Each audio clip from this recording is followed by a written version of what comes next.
Welcome to Week 9 of the Patriots season, their final game before the bye week here at Foxborough, hosting the Indianapolis Colts in a rivalry that was built on the backs of Tom Brady and Peyton Manning, today featuring Sam Ehlinger and Mac Jones. The Patriots looking to get above 500 for the first time this season. The Colts looking to find any sort of success on the field. We'll get all into that here on the NESN pregame chat. He's Dakota Randall. In the middle of us is Zach Cox. I'm George Bolecki. And Zach, I want to start with a lot of attention is going towards the Colts offense. Sam Ehlinger at quarterback, fired their offensive coordinator, no Jonathan Taylor, but the Patriots offensive line is going to have a lot of issues today. Yeah, this is I think really the key to this entire game for the Patriots is, can that offensive line hold up, because it really couldn't last week. The offensive line is coming off its worst performance of the season, I think by a pretty significant margin. They didn't have David Andrews last week, really struggled to keep those Jets front seven defenders away from Mac Jones. Now this game, no David Andrews and no Marcus Cannon, both of them missing this game with concussions. That was two likely starters because Marcus Cannon has been the guy in there at right tackle in the last couple of weeks. So the question is, first off the top, just what is this offensive line going to look like? Is it going to revert back to what we saw early this season, just with Ferentz in for Andrews and then Isaiah Wynn back in there at right tackle? I think that's probably the most likely setup, but Wynn has really struggled in that spot all season, both as a pass protector and with penalties. So I'm curious to see whether we see a little tweaking of this group. Do we see maybe Yodny Kajust start in there at right tackle? Do we see Mike Owenu move over to right tackle and have somebody else at right guard? Maybe even Isaiah Wynn, who has played some guard in practice in the last couple of weeks and did so at left guard against the Jets.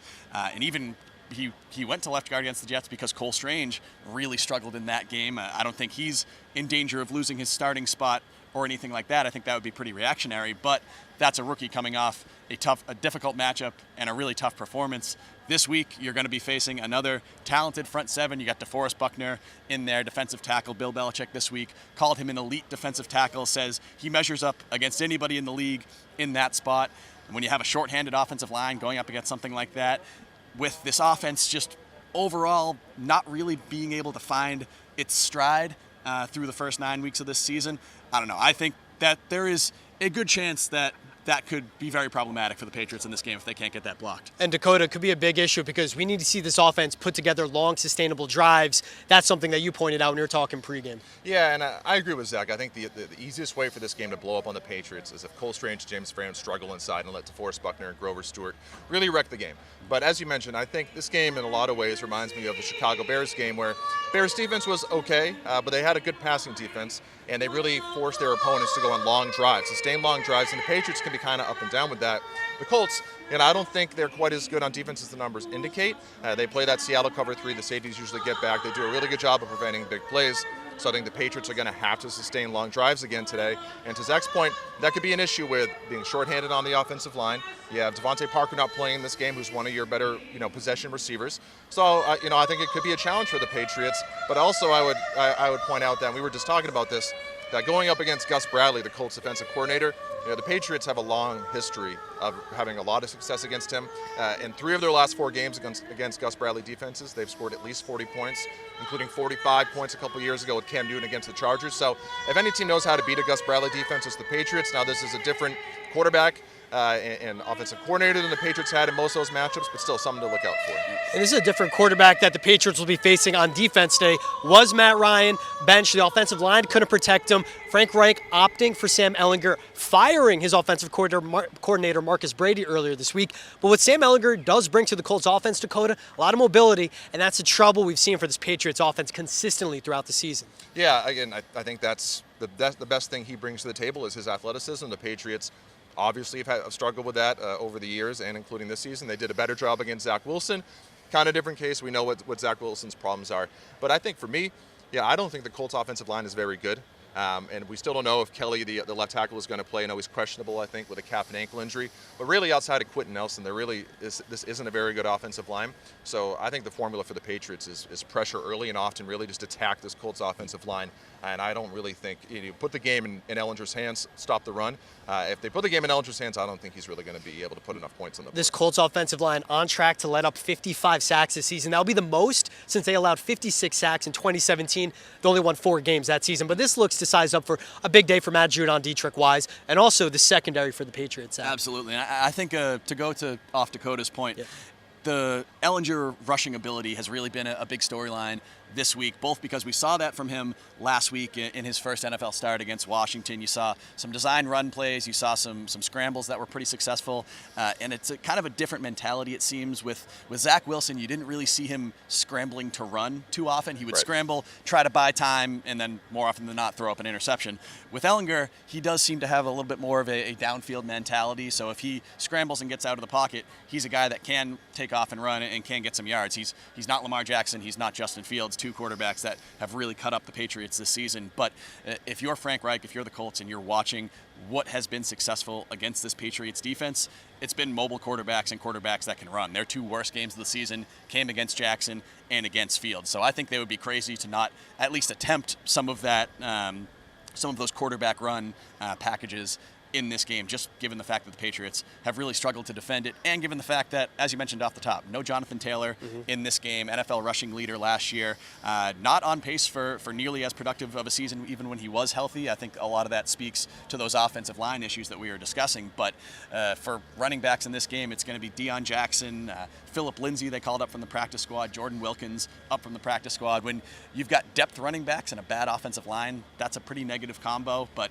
yeah, I agree with what you said there, though. I think this could be another big game for Matthew Judon and Dietrich Wise. As long as they're disciplined, I think that's been a real stress for the Patriots this week. Don't just rush upfield like crazy and leave those creases, because someone like Ellinger, even though he isn't an elite rusher, he can take off and exploit that. But as long as they're sound and they're responsible with those, I think it could be another big game for those guys. According to DVOA, the Colts are the worst offense in the NFL. Defensively, good against a run, bad against a pass. Something I'm interested about today, guys, and I want to hear your thoughts on this. Mac Jones' first, what should be full start at home since that Monday night debacle. Now, against the Jets, he struggled, and I say luckily it was on the road because the boos would not have been the same. Do you think we'll see the same from the crowd today, Zach, if there's early struggles? I don't think off the top it's going to be the same. It was a powder keg in that stadium 2 weeks ago. I think everybody was juiced up. It was a Monday night game, so there had been a lot of tailgating in the parking lot, I'm sure. But there was just Zappy fever, Zappy mania was really at its height in that week, and people.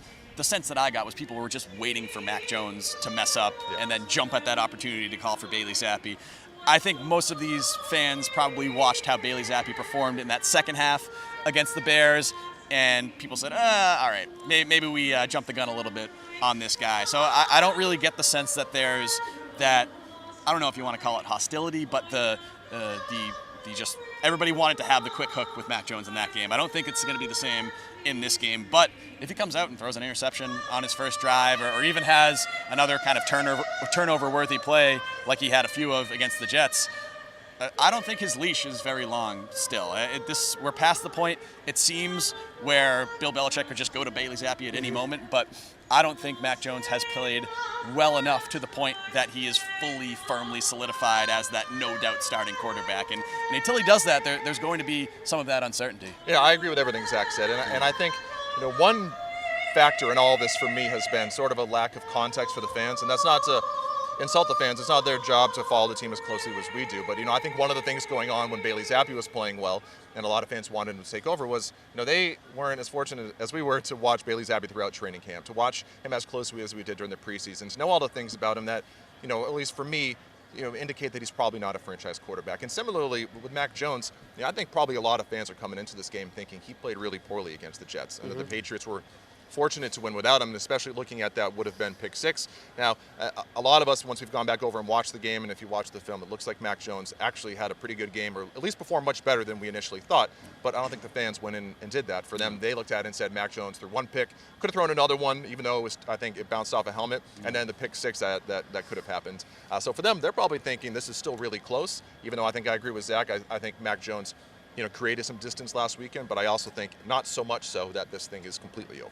A reminder, the Jets defense, as much as credit the fans want to give to the Patriots offense, the Jets defense is better, both against a run and against a pass in this one. Now, guys, line set 5.5 now, or actually dropped 4.5 for the Patriots. The total 40.5. Zach, I want to start with you. What are you thinking when it comes to betting for this game? I'm a little surprised that this line dropped. I saw it was at 5.5. I think I saw somewhere that boosted up to 6.5 earlier in this week, and then Jonathan Taylor goes out and it actually drops. So I'm taking the Patriots in this game. I like them to cover that 4.5. I think this is going to be an ugly, pretty low-scoring game. In my mind, I have like a 17-10 or even like a 17-9. I feel like there's going to be some funky final score totals in this game, but no, just with how inefficient this Colts offense has been and all of the changes that they've gone through that we talked about, the fact that this is, which we haven't even mentioned, Sam Ehlinger, essentially a rookie quarterback. He's not a rookie, but this is his second career start. Those types of players going up against a Bill Belichick defense in Foxborough, you're going to take Belichick 99 times out of 100 in that situation. So I think things have to go really screwy on the offensive line for the Colts to win this game. There is a possibility that happens, but I'm pretty confident in the Patriots and the cover in this one. Yeah, I'm also taking the Patriots. At the end of the day, I don't think the Colts are going to be able to score enough points. You brought up some of the DVOA stats too for the Colts offense earlier. They're 30th or worse in DVOA in terms of overall offense, rushing offense, and passing offense. So this is truly a bad offense. I'd be stunned if they came out here and scored enough points. So again, I'm taking the Patriots and just one prop bet. 12.5 rushing yards for Mac Jones. I'm hammering the over. I love that. I'm hammering over that because he's done it in each of his last 3 games. It's a trend that really started towards the end of last season. And, I don't think this is a situation where, the protection's bad and Mac Jones is kind of panicking and going on them and taking the yards out of there. I think he's going out there, with a plan of trying to pick up some rushing yards when they're available. And I also think some of these Colts edge rushers kind of have a bad habit of blowing contain, especially in Ngakoue and running by the quarterback. So I think there are going to be some yards there for Jones to pick up on the ground, and I'd go way over 12.5. And even beyond those DVOA stats that we mentioned, just conventional scoring, the Colts are 30th in the NFL in points scored this season. They've been under 20 in the majority of their games so far. I have a hard time envisioning them changing that today against Foxborough in Foxborough and against this defense. This isn't the Colts offensive line of Anthony Costanzo, Quentin Nelson, those type of guys. They've been terrible this year. We've seen it affect Jonathan Taylor. We've seen it affect the quarterbacks. We've seen it affect the audio system here in Foxborough. Hopefully that's the loudest and worst sound we'll hear today. Maybe Mac Jones will have some success. I'm going to go with you guys. I do like the Patriots in this one. And you touched on it, both of you did. I like the under at 40.5. I thought both of you were crazy to take it on Monday night, and I seemed like I was smart, but really it was just like, hey, I think it's too low. I do think it's at the perfect point for this. 2 bad offenses, 2 good defenses, 2 quarterbacks we'll see in Sam Ehlinger. I don't like it on that one. All right, gentlemen, thank you as always for joining me. For Dakota Randall, Zach Cox, I'm George Blechy. That's it from the NESN pregame chat. Make sure to stay locked in with NESN, NESN.com. These 2 on Twitter all game long for full coverage and post-game coverage as well.